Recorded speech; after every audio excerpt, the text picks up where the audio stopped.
If your important documents are currently starring in their own episode of Paper Mountain, you are not alone. This month, on this video, we are tackling that paper mountain one sheet of paper at a time in a way that you won't lose your sanity or your W-2s. So join us as we decide what you can toss, what you absolutely need to keep, and how to organize it like a goddess.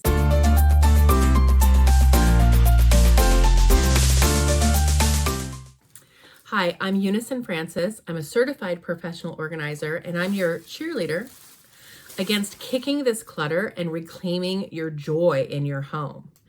Now, this month we are tackling paperwork. It is oh so unsexy, I understand, and it is not fun, but it is so good to get organized because paper holds so much over us when it comes to mental load. We should know where these documents are, or where are they, or the absolute influx of paper is overwhelming. So let's get a hold on this paper.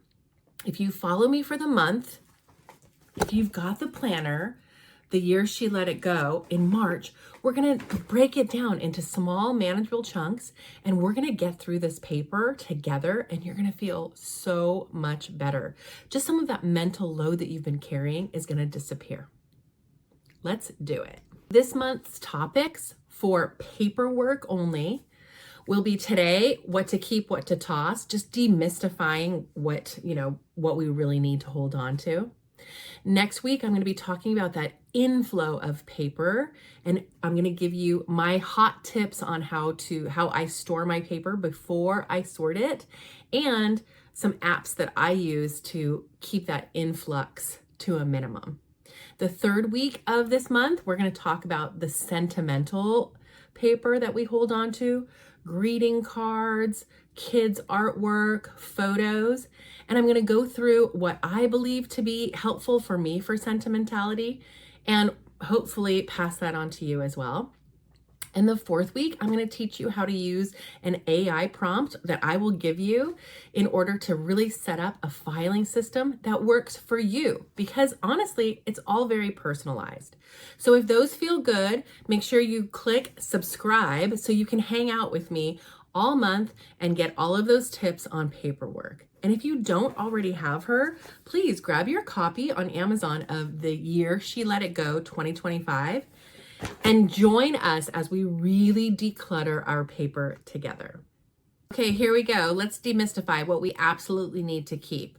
Now, again, I'm a certified professional organizer. I am not a tax accountant, and I'm definitely not in your home. So if any of the tips and things that I have to offer, you want to double check with your tax advisor, with your financial advisor, please do, okay? My word is not going to work for everyone's situation, but this is what works for me. Tax documents, the word on the street is 7 years, 10 if you really feel like you want to keep all of those tax statements and receipts for 7 to 10 years. You're in the clear. So 1986, you can say bye-bye to those. Medical records are important. Keep them organized. Now, you don't need all of the appointment reminder things that you got, just the nitty gritty as you go through the paperwork, what makes sense to keep moving forward, what medications you're on, things like that. Legal documents like birth certificates, wills, marriage certificates, absolutely family trust. These are forever keep items. No argument there. Property records, up to the sale of your property plus 3 years is the word on the street, but double check with your escrow officer, your title rep, things like that, to make sure that you are in the clear on those. And then sentimental paper, well, keep it as long as it makes sense for you, and maybe set a boundary around it. Like, this is my shoebox of greeting cards, or this is my big box of photos before I put them in photo albums. And that's it. Set a boundary for yourself. And if you start noticing you're going beyond that boundary, take a look at them and make sure Is this picture of my foot that I accidentally took on the same roll as everything else important? And double check the answer. If you are not planning on starring in your own Netflix crime documentary, then you can probably let go of those utility statements from 2008.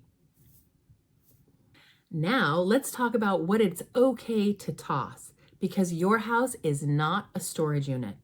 Your house is not the Library of Congress for your archived bank statements.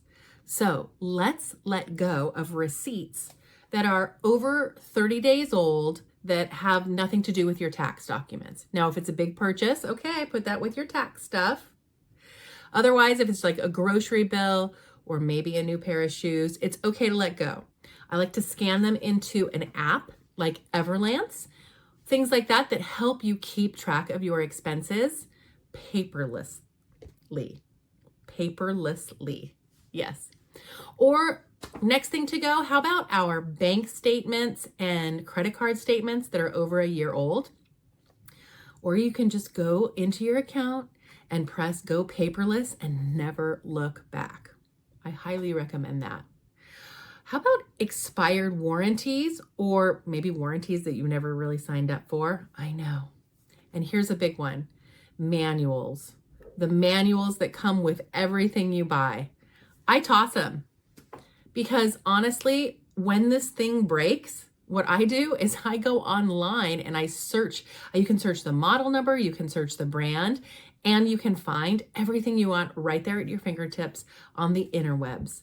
You don't need to hold on to these bulky 3-language manuals anymore. I promise you, the answer is online. If you're not exactly sure where your will is, but you definitely know that if you open your junk drawer in your kitchen, you're going to see that takeout menu from 1999, we have a problem. Let's get organized with our stuff. I'm going to talk more how to do it in depth on the 4th week of this month. But today, let's talk about a fireproof safety box for those passports, birth certificates, super important things that you would need in an emergency that you could just grab. There's fireproof boxes all over the interwebs right now. Is it because I've been talking about it or what?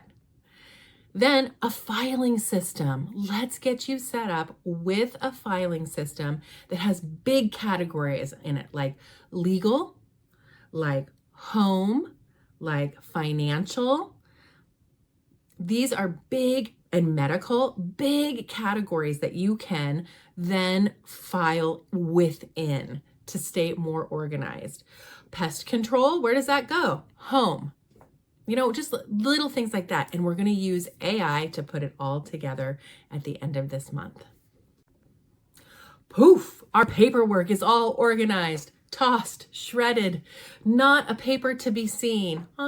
I wish it was that easy. I wish I could just put my magic wand and we would all be organized like that. But now that dismantling of Paper Mountain actually begins. Now, if you're someone who likes to work along with someone, parallel play, accountability, come join what I call the Decluttering Happy Hour. We do it virtually, so it's from the comfort of your home and my home. We're going to meet twice this month for 1 hour each session. And we're going to declutter paper together. And then if you have a question about your paperwork, you can ask the group. You can put it out there and we're going to be talking, we're going to be laughing, we're going to be getting it done together. So if that sounds like it would be helpful to you, please just click the link at the bottom and sign up for the next Decluttering Happy Hours, and let's start dismantling this paper mountain together.